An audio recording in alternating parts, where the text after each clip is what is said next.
Jake Morrison stood on the bridge of his warship and watched the enemy ships run away. The alien fleet was huge, with over 200 vessels, but they were retreating again. This was the third time this month that human forces had beaten them. Back with ease. Jake shook his head as he watched the last enemy ship disappear into hyperspace. Something about this victory felt too easy. The Zephyrian Empire had ruled the galaxy for thousands of years. Their ships were massive, and their weapons were powerful. Yet somehow, humans kept winning every battle. Jake had been fighting in space for 15 years, and he still could not understand how his people had become so good at war so quickly. The other side of the galaxy, Admiral Lisa Brooks was reading the battle reports in her command center. The numbers made no sense to her. Humanity had only been in space for 73 years. Before that, they had been stuck on Earth with primitive rockets that could barely reach their own moon. Now they had a fleet that could match any alien. Civilization.Lisa looked at the star map on her wall. Red dots showed human territories, blue dots showed friendly alien worlds, and yellow dots marked neutral zones. The map told a story that confused everyone, including Lisa herself. In less than a century, humans had spread across dozens of star systems and built hundreds of warships. Other species had needed thousands of years to achieve the same thing. The Andromedans had been exploring space for over 10,000 years. They had advanced technology and vast knowledge of the galaxy, yet their ships could not match human firepower. The Centauri Collective had been spacefaring for 5,000 years. They had mastered energy weapons and force shields. Still, they watched in amazement as human ships appeared with technology that seemed impossible. Dr. Kevin Harper was trying to solve the mystery from a different angle. He worked at the Galactic Research Station, studying different alien species. For months, he had been examining human biology and psychology. His findings worried him greatly. Humans were adapting to space travel much faster than they should. Their reflexes in zero gravity were too sharp. Their understanding of complex. Science seemed almost natural. Kevin had tested hundreds of humans over the past year. Fighter pilots could perform maneuvers that should have taken decades to master. Engineers could fix alien technology they had never seen before. Scientists could understand quantum physics concepts that confused species who had been studying them for centuries. The doctor presented his findings to the Galactic Council during their monthly meeting. The chamber fell silent as he explained his research. Representatives from dozens of species listened in shock as Kevin described human capabilities that defied explanation. When he finished speaking, the room remained quiet for several minutes. Ambassador Claire Thompson represented Earth at the council meetings. She was a skilled diplomat who had negotiated many treaties between humans and other species. When the council members began asking questions about human development, Claire simply smiled and gave vague answers. She deflected every inquiry about human technology and capabilities. Claire knew that other species were becoming suspicious of humanity's rapid progress. She had received reports from human intelligence agents across the galaxy. The Zephyrians were investigating human colonies. The Andromedans were studying human ship designs. Even friendly species were asking difficult questions about human achievements. Captain Ryan Butler was leading a secret mission in the Outer Rim territories. His orders were to explore abandoned star systems and look for anything unusual. What he found changed everything. Hidden in a remote nebula, Ryan discovered a massive shipyard facility. The construction was clearly human, but the technology was generations ahead of anything Earth had publicly developed. The shipyard was enormous, with docking bays that could hold hundreds of vessels. Automated systems were still functioning after decades of abandonment. When Ryan's team explored the facility, they found evidence of advanced human technology that predated first contact with alien species. The discovery made no sense according to official human history. Ryan sent an encrypted message back to Earth Command, describing what his team had found. The transmission was intercepted by Zephyrian intelligence networks.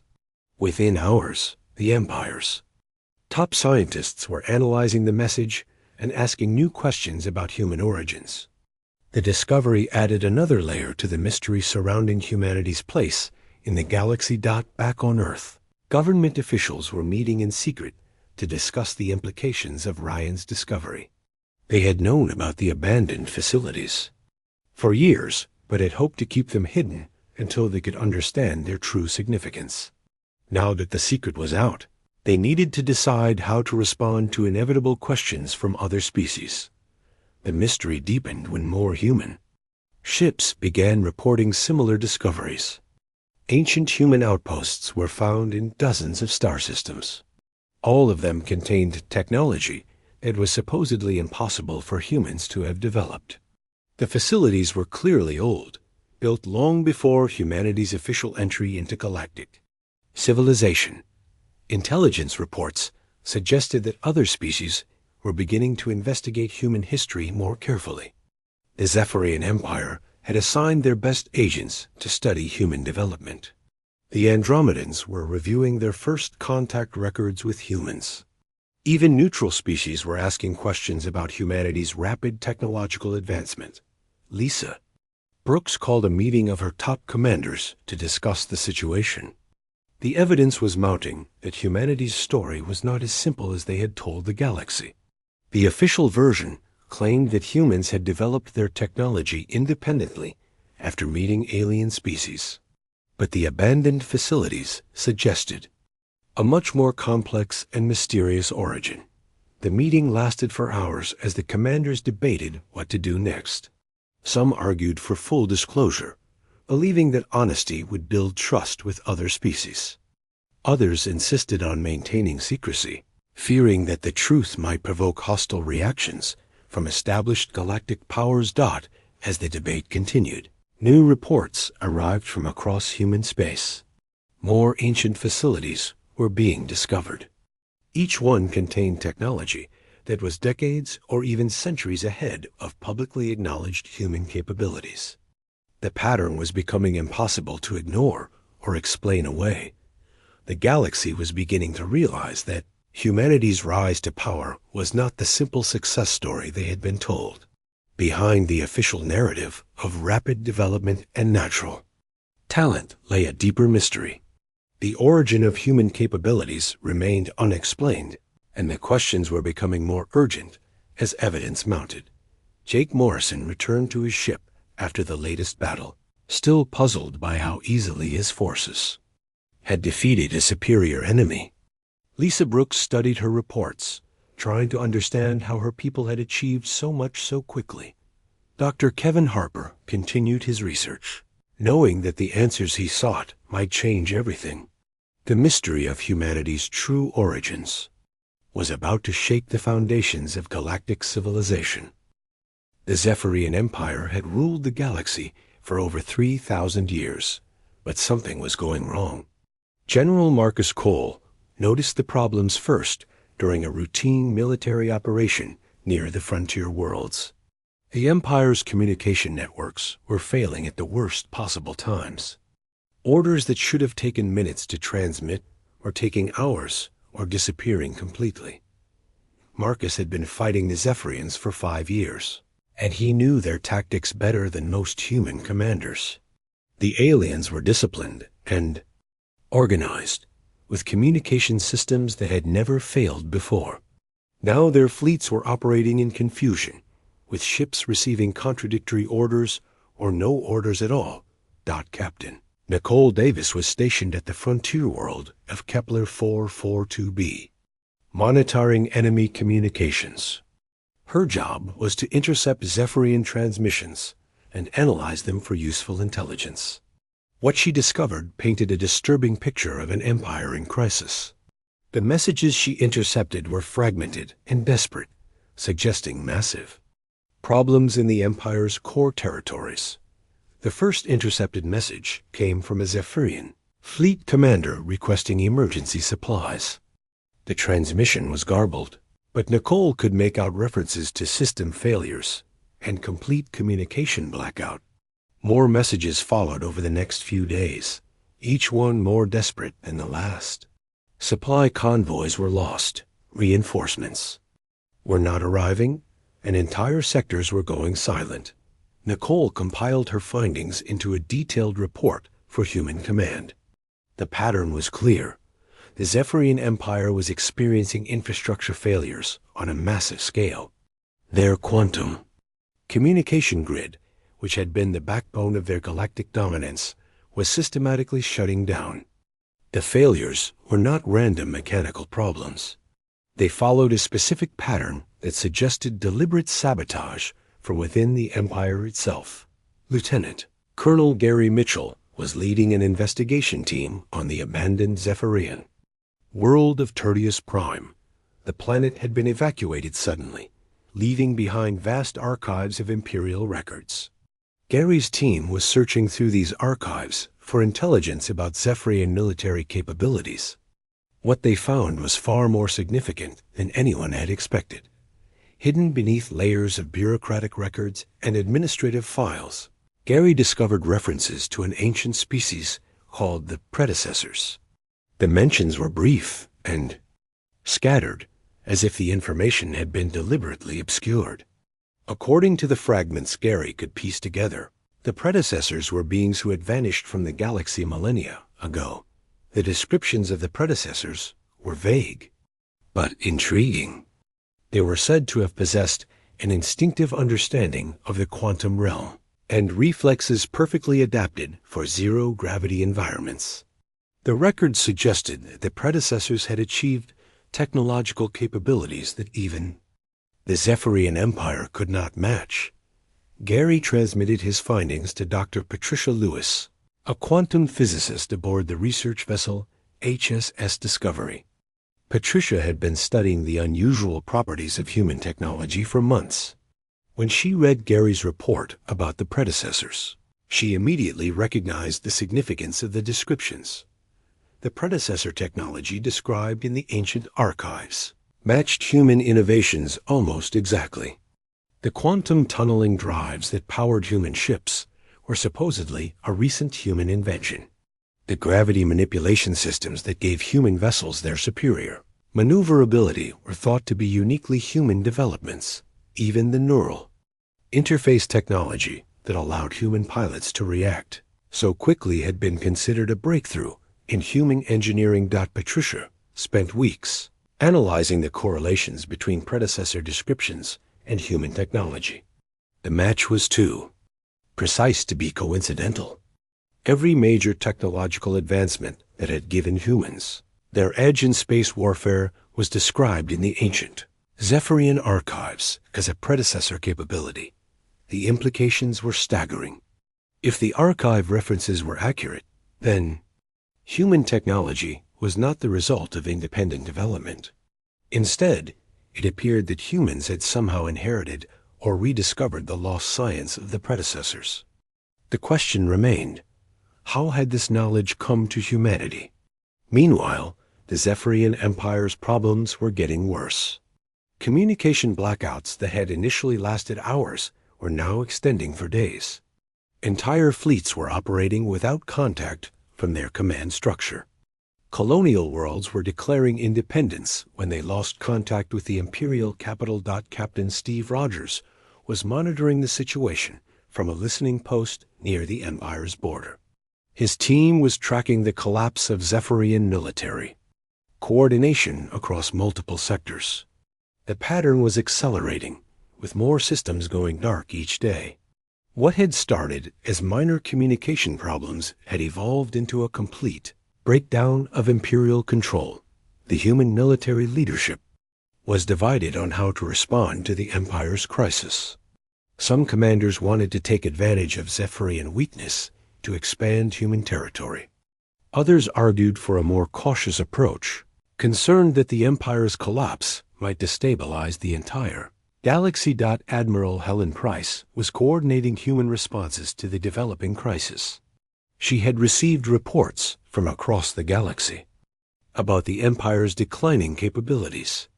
Zephyrian forces were withdrawing from frontier worlds, unable to maintain their previous level of military presence.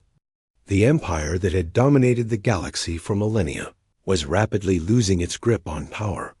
The mystery deepened when human intelligence agents reported strange occurrences in the Empire's core territories. Zephyrian civilians were experiencing technology failures that went beyond communication problems.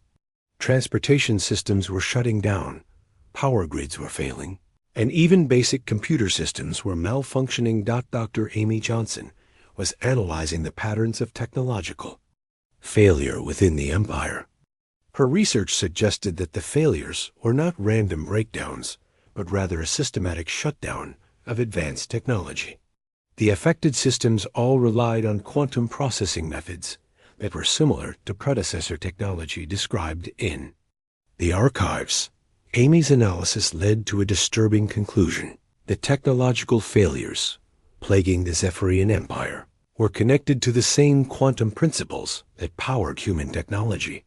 It was as if the Empire's advanced systems were being turned off by some external force that understood their fundamental operating principles. The connection between human technology and the Empire's failures could not be ignored. Human equipment continued to function perfectly while Zephyrian systems failed. Human ships could operate in areas where Zephyrian vessels experienced complete system shutdowns. The pattern suggested that humans possessed some form of technological immunity that protected them from whatever was affecting the Empire. As the Zephyrian Empire's collapse accelerated, the mystery of human origins became more urgent. The questions that had seemed merely curious before were now critical to understanding the changing balance of power in the galaxy. The answers lay hidden in the ancient archives, waiting to be discovered by those brave enough to seek the truth. The galaxy was about to learn that the rise of humanity and the fall of the Zephyrian Empire were not separate events, but part of the same ancient story. The predecessors had left more than just technology behind when they vanished. They had also left a legacy that would reshape the future of galactic civilization.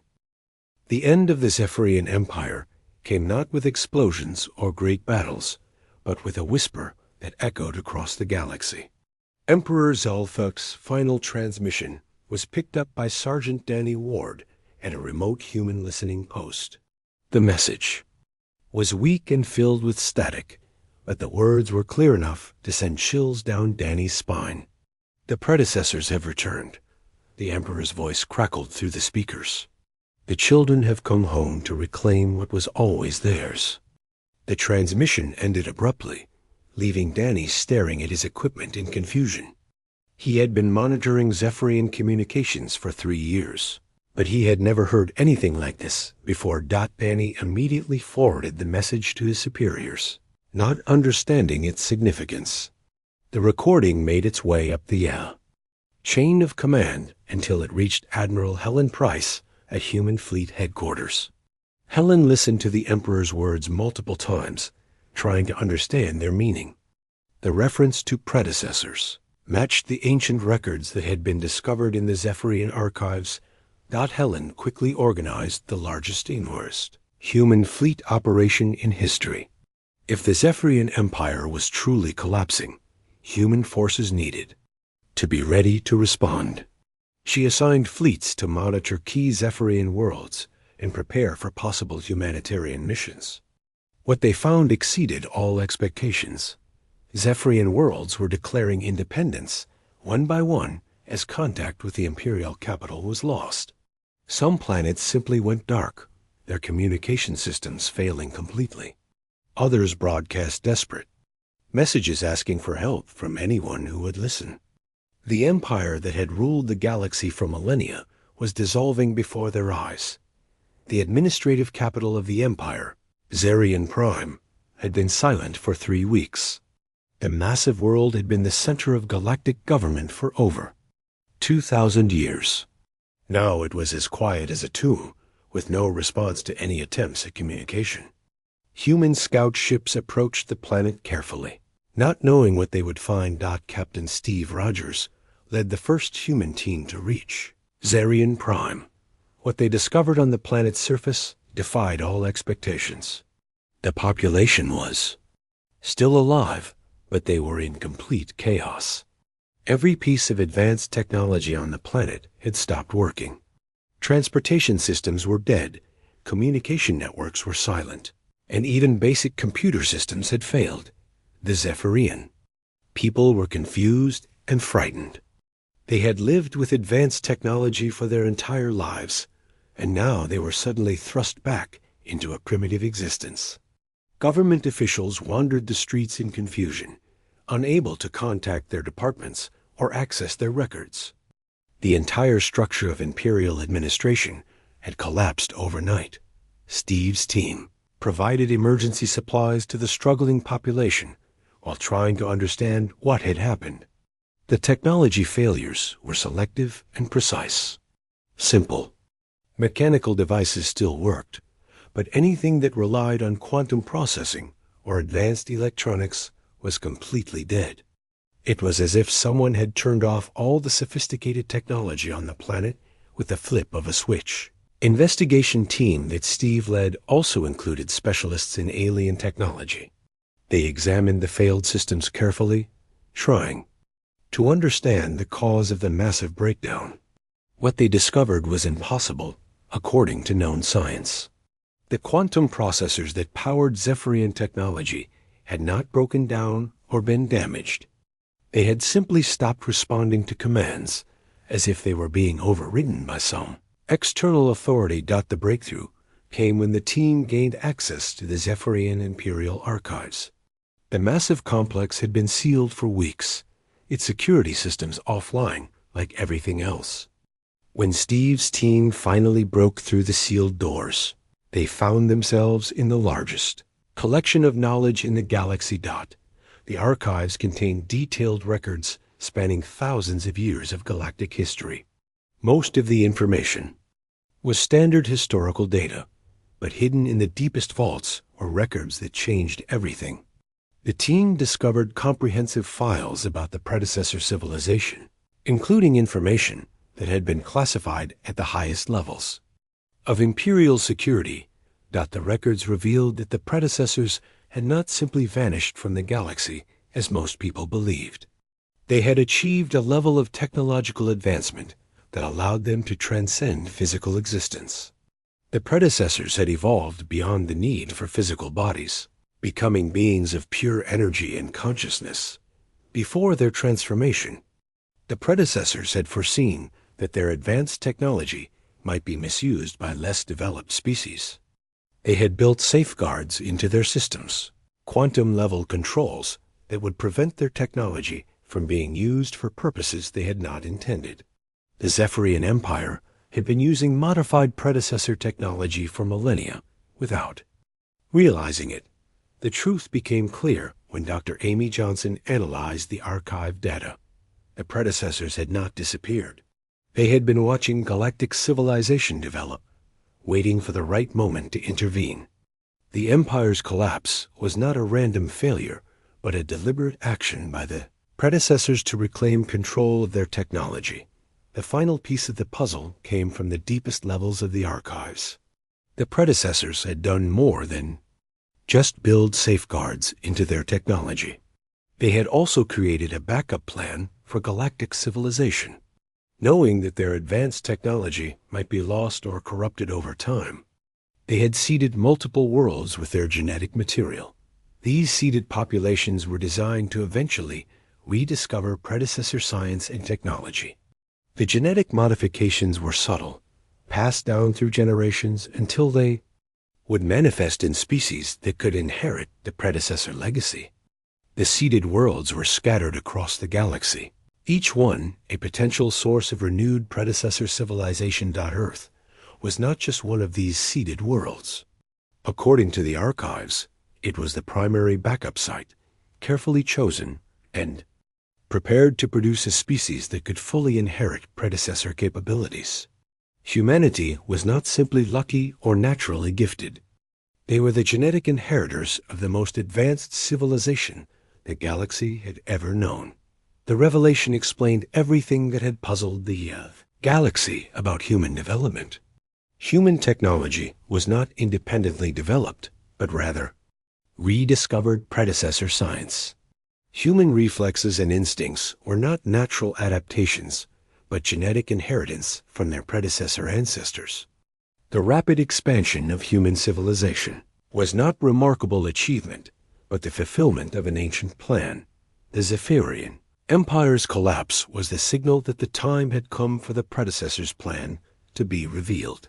The Empire had grown, too powerful and too corrupt, misusing predecessor technology for conquest and oppression.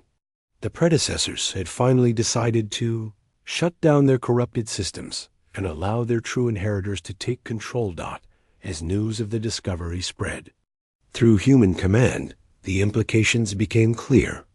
Humanity was not just another species in the galaxy.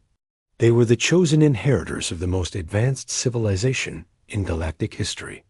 The responsibility was enormous, and the choices they made would determine the future of every species. In the galaxy, the mystery of humanity's rapid rise to power was solved, but it had revealed an even greater mystery. What would humanity do with the knowledge of their true heritage? The galaxy watched and waited as the inheritors of the predecessors prepared to claim their destiny. The discovery of humanity's true origins sent shock waves through the galactic community that reached every corner of known space. Colonel Tony Martinez found himself at the center of the biggest diplomatic crisis in galactic history. Representatives from dozens of species were demanding answers about human intentions and capabilities. The comfortable assumptions about galactic civilization had been shattered overnight. Tony had been Earth's military liaison to the Galactic Council for 2 years, but nothing had prepared him for the current situation.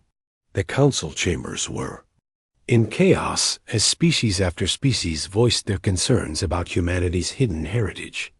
The Andromedans, who had considered themselves the galaxy's eldest and most advanced civilization, were struggling to accept that humans were the inheritors of technology that predated their entire culture. The Centauri Collective had called for immediate investigations into human activities across the galaxy. Their representatives argued that humanity had been deceiving the galactic community for decades. The Rigelian Federation demanded access to human technology, claiming that the predecessor legacy belonged to all galactic species. Other civilizations were forming alliances to counter what they saw as a human threat. Tony tried to calm the situation by explaining that humanity had only recently learned about their predecessor heritage. He emphasized that humans had no intention of using their inherited advantages to dominate other species. His words had little effect on the frightened and angry representatives. The revelation had fundamentally changed the balance of power in the galaxy, and everyone was trying to understand what it meant for their future. Meanwhile, Commander Susan Clark was part of the team that was attempting to activate the first predecessor facility using human genetic markers. The ancient station had been dormant for thousands of years, hidden in a remote star system that had been avoided by all known species. When human ships approached the facility, its systems began to respond in ways that defied explanation. The facility recognized human genetic signatures, like a lock responding to the correct key. Ancient computers that had been silent for millennia suddenly came to life, displaying information in languages that no human had ever seen, but somehow understood. The technology was so advanced that it seemed like magic to the human researchers. Susan watched in amazement as the facility's manufacturing systems began producing ships with capabilities that dwarfed anything previously known. The new vessels could manipulate matter at the quantum level, creating weapons that could restructure atomic bonds. Their defensive systems existed partially outside normal spacetime, making them virtually immune to conventional attacks. The propulsion systems treated the speed of light as a minor inconvenience rather than an absolute limit. The weight of this incredible inheritance was not lost on Captain Paul Williams, who led the expedition to the predecessor home world. The journey took his team to the galactic core, where they found a planet that told the story of an entire civilization's transformation. The world had been deliberately stripped of all life, its surface covered in vast automated systems that had been waiting for their creators' return. Paul's team explored the empty cities and silent factories, finding evidence of a civilization that had achieved perfect harmony between technology and nature. The predecessors had solved every problem that plagued younger species: hunger, disease, war, and environmental destruction. They had created a paradise that they had voluntarily abandoned when they evolved beyond the need for physical existence. Automated systems on the predecessor homeworld activated as soon as human ships entered the system. Ancient machines began producing materials and components that human engineers had never seen before. The technology was so advanced that it seemed to anticipate human needs before they were even expressed. Devices appeared that could solve problems the humans had not yet realized they had. General Maria Rodriguez was coordinating the massive logistics operation required to integrate predecessor technology into human civilization. The process was surprisingly smooth, as if the technology had been specifically designed for human use. Human engineers found themselves understanding systems that should have required decades of study. The advanced devices seemed to adapt to human thought patterns automatically. The integration process revealed the true extent of human genetic modification. Predecessor changes to human DNA were not limited to physical adaptations. The modifications had also enhanced human cognitive abilities in ways that were perfectly suited to advanced technology. Human brains could process quantum information intuitively, allowing them to operate predecessor systems with natural ease. Dr. Patricia Lewis published her comprehensive analysis of human genetic inheritance, documenting the precise modifications that the predecessors had made to human DNA. The changes were subtle but profound, affecting everything from neural development to cellular metabolism. Humans had been designed to be the perfect inheritors of predecessor civilization. The revelation of humanity's engineered nature raised philosophical questions that troubled many humans. Were they truly human if their capabilities came from artificial genetic modification? Did their achievements mean anything if they were simply fulfilling their programmed purpose?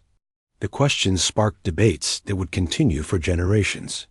Despite these concerns, the practical benefits of predecessor technology were undeniable. Human ships could now travel across the galaxy in days rather than months. Medical technology could cure diseases that had plagued species for millennia. Manufacturing systems could produce any material needed for construction or research.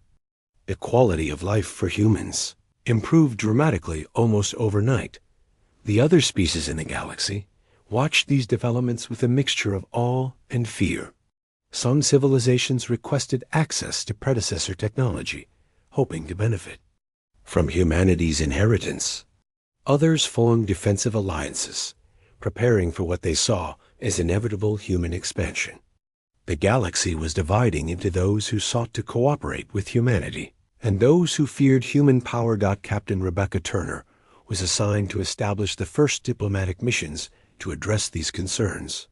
Her job was to convince other species that humanity intended to use their inherited advantages responsibly. The task was complicated by the fact that humans themselves were still learning about their true capabilities. Rebecca traveled to dozens of worlds, meeting with leaders from various species and explaining human intentions. She emphasized that humans had not sought their special status and were still adjusting to their new reality. Her message was simple. Humanity wanted to use their inheritance to benefit all galactic species, not to dominate them. The responses to Rebecca's diplomatic mission were mixed. Some species were willing to give humanity the benefit of the doubt, especially those who had positive previous relationships with humans. Others remained suspicious, convinced that any species with such overwhelming advantages would eventually use them for conquest. The situation became more complex when human scientists began discovering additional predecessor sites throughout the galaxy. Each new facility contained technology that was even more advanced than the previous discoveries. The scope of the predecessor legacy was far greater than anyone had initially realized.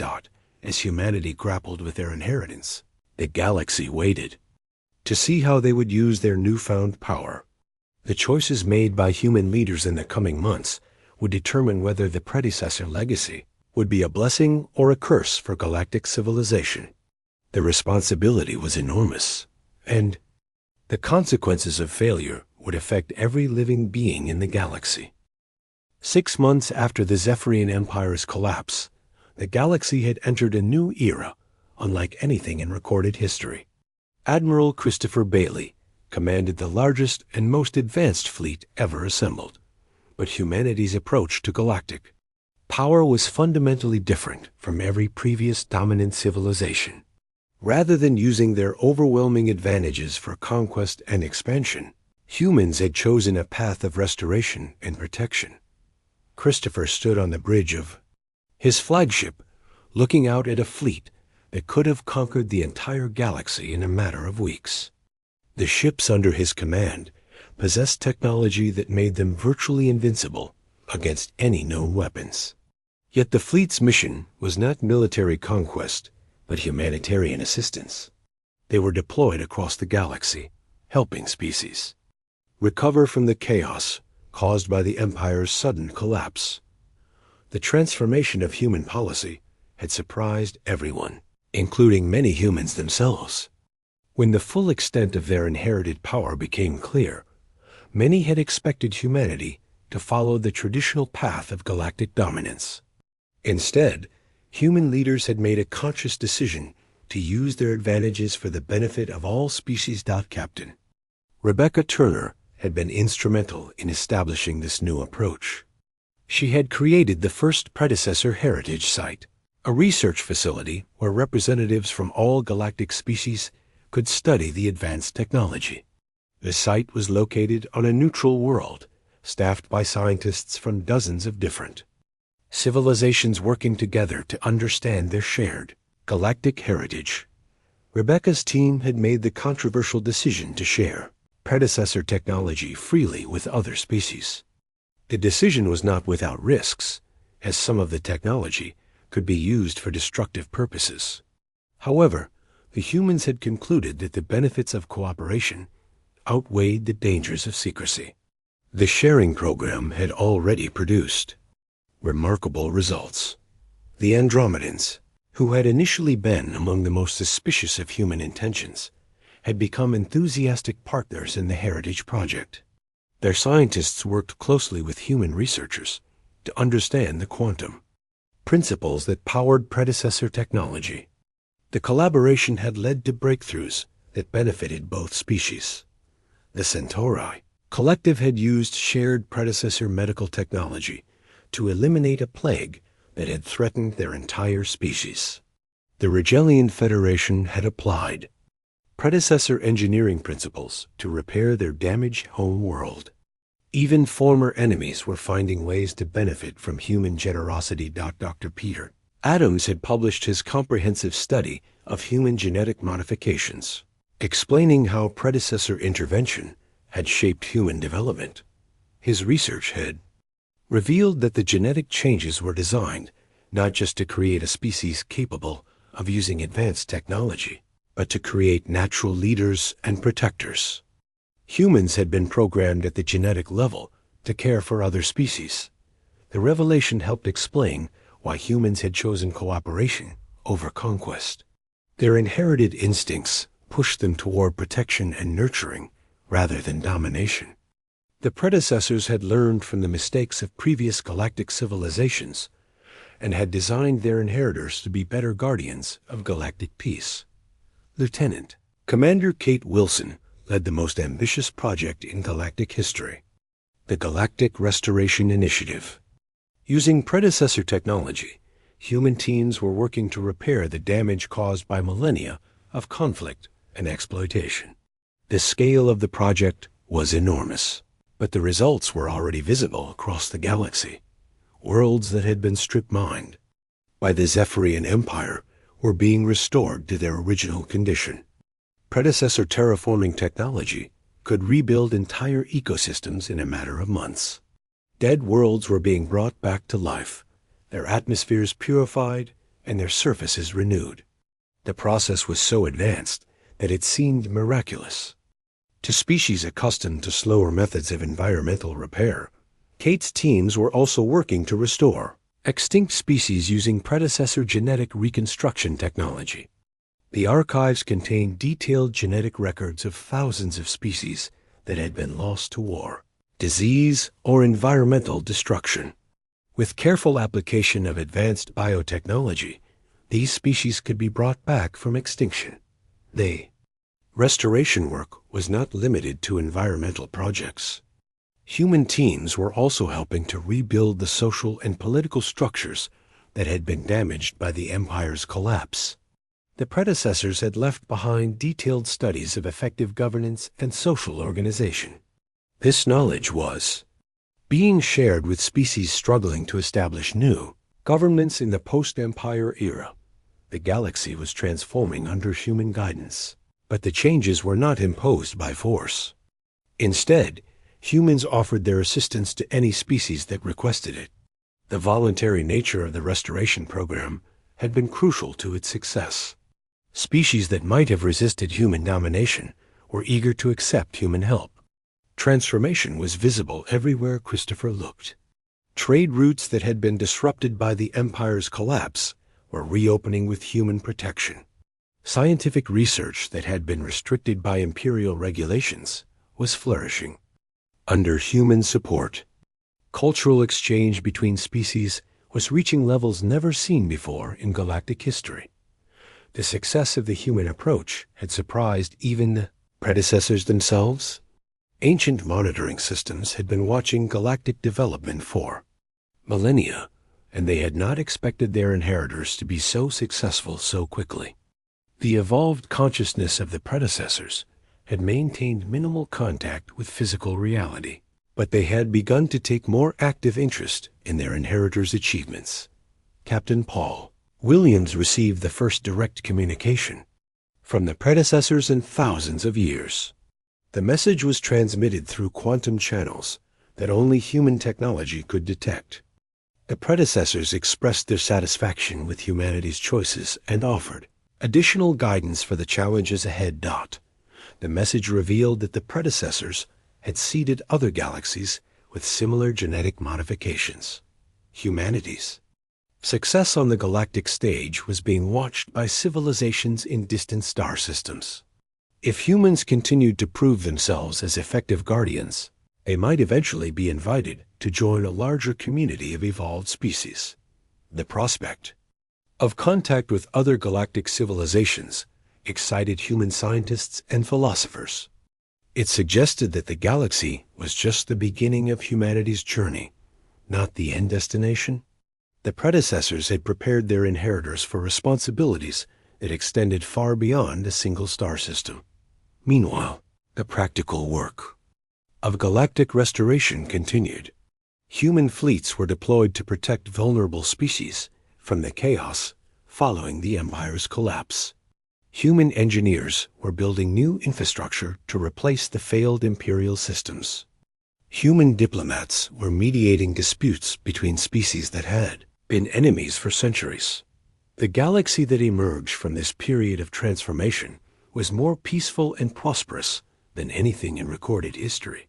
Wars between species had become rare, as most conflicts were resolved through human mediation. Trade and cultural exchange flourished under human protection. Scientific advancement accelerated as species shared knowledge freely. The transformation was not complete, and challenges remained. Some species still harbored suspicions about human intentions. Pirates and raiders took advantage of the transition period to attack vulnerable worlds. The sheer scale of galactic civilization made it impossible to solve every problem immediately. However, The overall trend was unmistakably positive. The galaxy was healing from millennia of conflict and exploitation. Species that had been enemies were learning to cooperate. Worlds that had been devastated were being restored to their former beauty. The predecessor legacy was fulfilling its intended purpose. As Christopher looked out at his fleet, he understood that humanity had been given a unique opportunity. They had inherited the power to shape galactic civilization, and they had chosen to use that power wisely. The galaxy's future was bright, and humanity would be remembered not as conquerors, but as the species that had brought peace and prosperity to countless worlds. The mystery of humanity's origins had been solved, but it had revealed something even more profound. The true measure of a species was not in their power to destroy, but in their willingness to build. Humanity had found their place in the galaxy not as rulers, but as guardians of a future that would be better than any civilization had dared to imagine.